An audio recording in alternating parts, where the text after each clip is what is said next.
Vous souhaitez réaliser un investissement déjà rentable. C'est très simple, vous n'avez qu'à acheter un bien déjà loué. Mais attention, car vous pouvez commettre de grosses erreurs. Je vous les révèle dans cette vidéo. Salut les investisseurs intelligents, bienvenue dans cette nouvelle vidéo dans laquelle nous allons parler du cas de Fabien. Fabien qui est l'un de mes élèves et qui a visité il y a une semaine un bien locatif en vente mais qui est déjà loué. Ça veut dire qu'il est déjà occupé par un actuel locataire. J'ai donc dit à Fabien, attention, il y a de grandes chances que ce soit une très bonne opération, mais on va quand même pointer ensemble quelques petites choses à vérifier pour être sûr que tu n'es pas en train de faire une grosse erreur. Avant d'aller plus loin dans la vidéo, je voudrais rappeler avec vous quels avantages vous pouvez avoir à acheter un bien qui est déjà loué. Le premier avantage, et pour moi le plus important, c'est que vous achetez un bien qui est déjà rentable. Vous avez donc une rentabilité qui est immédiate. Je vous l'ai déjà dit plusieurs fois, mais l'investisseur intelligent, ce qu'il doit faire, c'est qu'il doit chercher des biens, les visiter, les négocier, rencontrer son banquier et une fois qu'il a réussi une première opération, il doit tout de suite penser à enchaîner la deuxième, la troisième, etc., etc. Lorsque vous achetez un bien qui est déjà loué, votre rentabilité est immédiate.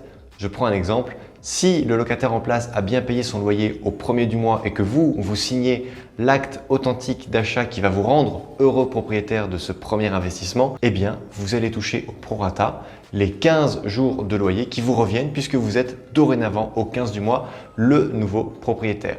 Ce qui est toujours agréable puisque vous allez repartir avec un chèque en plus de chez votre notaire, ce qui est toujours très agréable.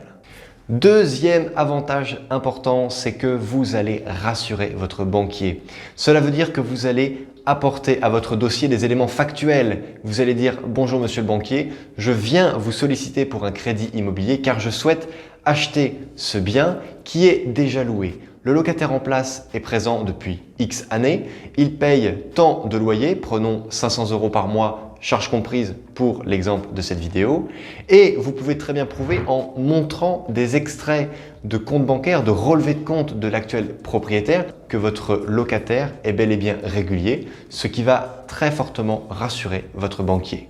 En plus, vous allez pouvoir lui montrer le bail de location, les différentes assurances que l'actuel propriétaire a pris pour le compte de son logement et vous allez enfin avoir de véritables éléments factuels et non des éléments hypothétiques pour vendre votre projet au banquier. Troisième point, et celui-ci est redondant avec le précédent, c'est que vous allez pouvoir prouver avec des éléments factuels que le locataire en place dans le logement que vous convoitez est bien régulier dans le paiement de ses loyers. Ce qui veut dire par là que vous allez tuer dans l'œuf l'une des plus grandes craintes des bailleurs, des propriétaires d'investissements locatifs, comme quoi, soi-disant, beaucoup de locataires ne paieraient pas leur loyer. Là, vous montrez, vous apportez une affaire clé en main, quelque part un investissement qui roule déjà, qui fonctionne déjà. Vous n'avez qu'à convaincre le banquier de vous suivre dans ce nouveau projet. Quatrièmement, et là, petit bonus pour ceux qui sont restés jusque-là dans cette vidéo, si vous visitez un bien immobilier qui est déjà loué, ça doit faire allumer et clignoter des grandes lumières vertes au fin fond de votre cerveau d'investisseur parce que là, vous avez une indication énorme, le bien que vous visitez est négociable. Pourquoi est-ce qu'il est négociable? Parce que le bien qui est vendu rapporte de l'argent à son propriétaire et pourtant il le vend. Ce qui veut dire qu'il est cruellement en besoin d'argent. Il y a deux raisons. Soit il a un grand besoin d'argent, soit il rentre dans la catégorie des vendeurs fatigués. Il fait partie de ces investisseurs qui ont investi en pleine conscience dans un bien immobilier mais qui malheureusement ne maîtrisent pas la fiscalité et ils se font complètement avoir par notre très chère raquette fiscale à la française qui fonctionne très très bien. Et si ce bien-là est mal exploité avec un bail en nu, un régime microfoncier ou une SCI qui est mal gérée, le vendeur va vouloir se débarrasser de ce bien-là parce qu'il est mal exploité et pour 1 000 € de loyer perçu, il va en laisser quasiment plus de 500 € aux impôts. Et donc j'insiste, mais en lui achetant son bien, même avec une proposition agressive, vous allez lui permettre de le libérer car il va enfin se débarrasser d'une très lourde charge.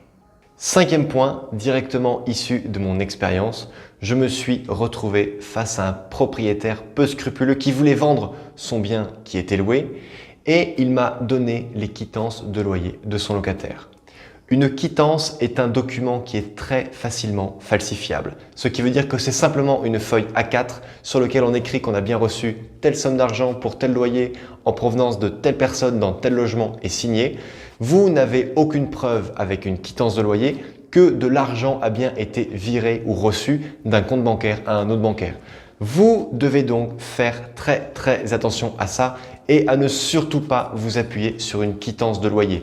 Le seul document qui vaut quelque chose, c'est le relevé de compte du propriétaire. S'il refuse de vous donner le relevé de compte, vous pouvez avoir des questions à son encontre parce que vous pouvez très bien lui dire « Écoutez, je veux bien que vous cachiez, vous mettiez du blanco sur tout ce que vous ne voulez pas que je voie.